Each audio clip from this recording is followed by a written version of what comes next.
Zealots, thank you for your love and support. I appreciate you all. Always I say that this our struggle for liberation will never be completed without women, because our role isn't only to be in the kitchen. We need to be part, and that is why we saw queens in those days like Ya Santua, Queen Amanarina and the rest rising to fight for the total liberation of the African. And that has continued till date, because women, we believe that ours is to protect the children that we have brought into this world. And that is still happening in Niger. Nigerian women are very vocal when it comes to fighting for total liberation. And they haven't stopped, even though they were not heard of for some time. But these women are always putting an eye on our all in all, the Savior, the Protector, the Unifier, the Messiah, the King of Kings, the most loved, General Abdurrahmani Chiani, because they know that this is the person that will lead them to total liberation. So they have reason again, because there was a resolution that was passed by European Parliament that they want Mohamed Bazoum back into office, and they want our all in all to move out of office. And the women are saying that enough is enough. This is not the Africa that they met.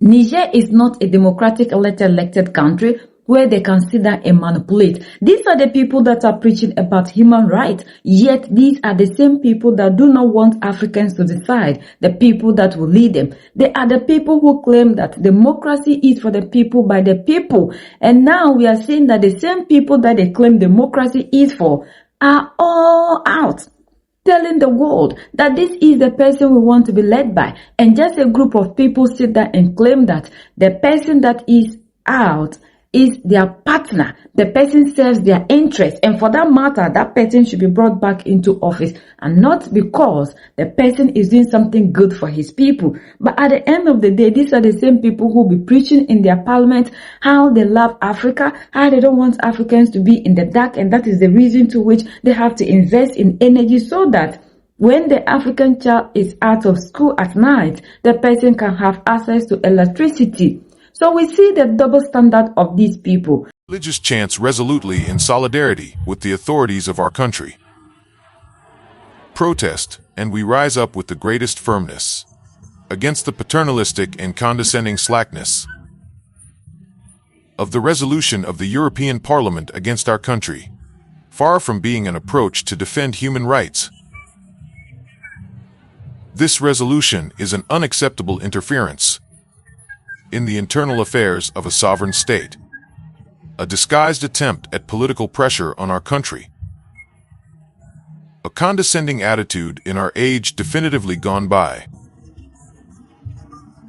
a manifest and vicious will to influence the choice of an entire people whose sovereignty cannot be negotiable.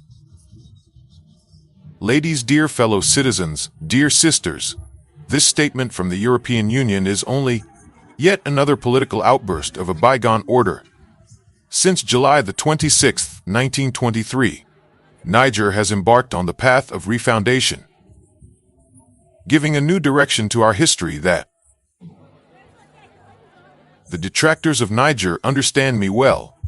We, the women, the men, the youth of this country, affirm without detour and without complex our unwavering support for His Excellence Army General Abdurrahman Tani, President of the Republic, as well as to the Nigerian authorities, for the vision and the political choices aiming at the dignity and the full and complete sovereignty of our country. To those who, from the outside, think on one hand a distorted reading of our reality, we say this: do not be fooled every time you want to attack our country or its leaders. You will find before you not only a firm and assumed response from the political authorities, but also, and above all, you will be confronted with a people with women, determined youth, proud ones, jealous of their regained sovereignty, and to defend their homeland against your plots, your manipulations, and your ruses. Do not be fooled. Understand once and for all, no foreign institution, No power, whatever it may be, will dictate a line of conduct to the leaders, nor to the Nigerian people. No resolution, no pressure, no diplomatic threat will make our determination waver. To lead us to a true pillar, to build and maintain a Niger of peace. Prosperous, strong and unique. Dear fellow citizens, dear sisters, we are neither weak nor divided nor easily influenced. We are aware of the geopolitical and geostrategic stakes. We must mobilize ourselves, united and determined, and above all, we are ready to defend our homeland. Our fight is neither political nor exclusive. It is a fight for respect, liberty, honor. And we will not back down. We will never back down. Long live Niger. Long live the Nigerian people. United and determined. Long live sovereignty, and you will find us again. Thank you.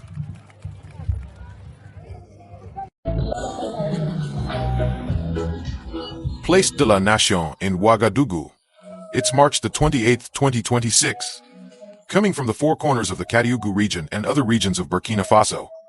These men and women were thus responding to the call of the CNAVC, the National Coordination of Citizen Vigilance. They strongly denounce, through this march, the interference of the European Union in the affairs of Niger, a member country of the Confederation of Sahel States, AES. Their intention is not the liberation of Mohamed Bazoum, but it is typically to fight the AES, and, as revolutionary comrades of the AES, we cannot allow that. There are interests that are hidden in our countries, in the AES. They don't know what to do. They must go through there, start the fight to get there. But we tell them no, no, and no.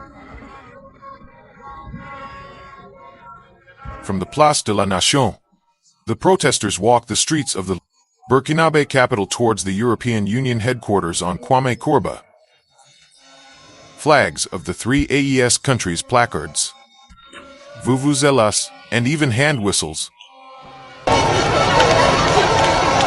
National Coordination of BKTK Associations builds. Today, we are reclaiming Africa, and it is for us. It is not for them. And if time goes, they will see the countries face to face. And if time goes, they will see us face to face. The patrol or death, we have come out. Today, to tell the European Union that behind the AES, there is a people, games, youth, all are mobilized here. A mobilization that reflects all the determination and the expression of these marchers to support, at all times and in all places, the leaders of the three countries of the AES Confederation. Our message is to tell the European Union to put an end to everything they are starting. If they start there, they will be ashamed. They will fall into the water. Because we are still standing united. Behind our three countries, Burkina, Faso, Niger, Mali, it's the whole AES. We say no and no again to imperialism. It must be said that no one else can defend our country. Reason why we have come out, to be able to defend our three countries. God gave us IB, Captain Ibrahim Traore. He gave us Chani. He gave us Assimi Goda. And through their revolution the people have seen. The people have awakened. The people have become very conscious, and they have taken over. To say that what is happening in Libya, what is currently happening between IRA,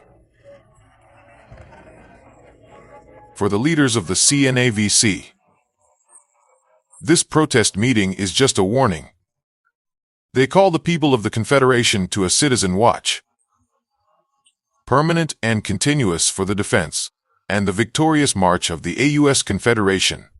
They claim they love us, yet when we have leaders who are doing something meaningful for us, these people do not want to see such a person in power. And the women are sending a clear message that if they don't know and they touch their leader, they will not be happy with the outcome, because they will never allow anybody to treat us like children anymore. We have every right to decide who leads us, just as we do not meddle in the affairs of these people. I wonder why these people will always want to decide, like Africa, as if we are kids. We don't know what to do. We don't know what we are about. I don't understand why people are still deciding who should lead us in this modern world and not the African. And I don't blame any other person but ourselves.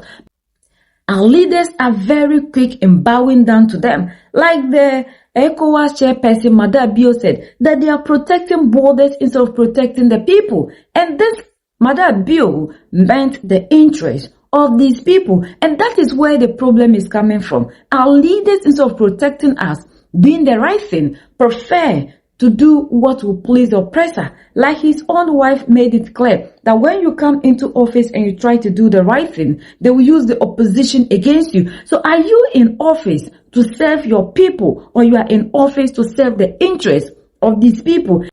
And for how long should all these things continue? For how long should our leaders continue to bow down to these people? So it means that the leaders that we have in the democratically elected countries are leaders who are serving the interests of these people, protecting borders instead of protecting us, the people.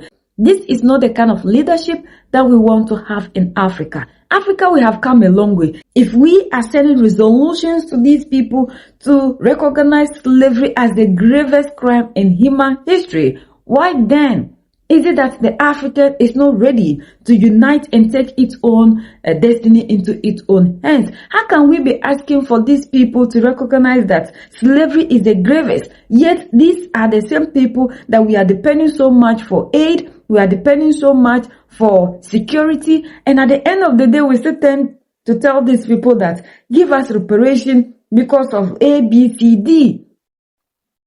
We need to look for leaders that will lead us. And one thing we need to understand, democracy is not a system that will change the fate of the African. Democracy is a trap. This is what they are using to continue to keep us under slavery. But a lot of us do not understand that this is the main motive of democracy. We still don't understand. And that is why the youth of today are the people who love this system so much.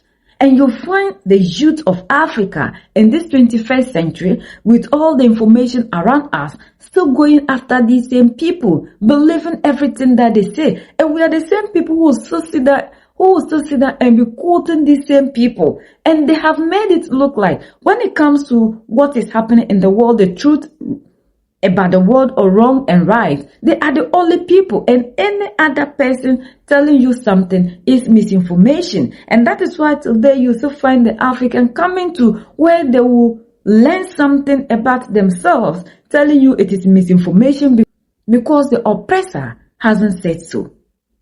We need to wake up united. We need to let these people understand that what is happening in Africa is none of their business. Africa is for Africa, and Africa have every right to decide who leads us. And this should tell us clearly that all the leaders that we have in the democratically elected are being decided by these people. They were the ones who decided who should lead which country. And that is why we are having all the leaders shaking hands with them, dining with them, and nothing is happening to them. Because there can never be a true leader in Africa who is doing the right thing for his people, fighting for his people. And these people will never rise against such a leader. And for how long will we continue with this? A lot of us do not understand that the African is not free. We are never free. Like Nkrumah said, what is the essence of political independence without economic independence? Even the political independence, you don't have it. Because at the end of the day, before you decide who leads you, these people are always around to make sure that they have their favorite, the person who will serve their interests, the person who will protect the borders instead of protecting you. Like Julius Maada Bio said it. And we need to wake up.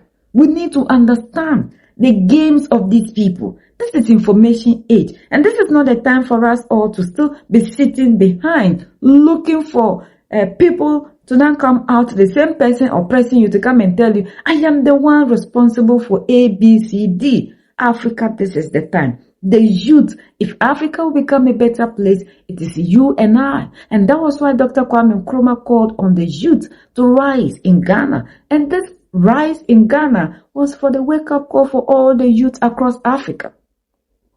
If we continue to leave Africa in the hands of these people, we wouldn't love the Africa that we want to see. We wouldn't get to the Africa we want to have. We wouldn't see the Africa we are yearning for. We are the only ones that can set ourselves free. United we stand, divided we fall. And united we keep standing forever and ever. The greatest enemy of the African is mental slavery. So let's decolonize ourselves from mental slavery. Let's keep sharing to educate our brothers and sisters. Together we'll make Africa great for ourselves and the next generations that are going to come. So that's the latest around the world. In Africa, West Africa, and in Niger.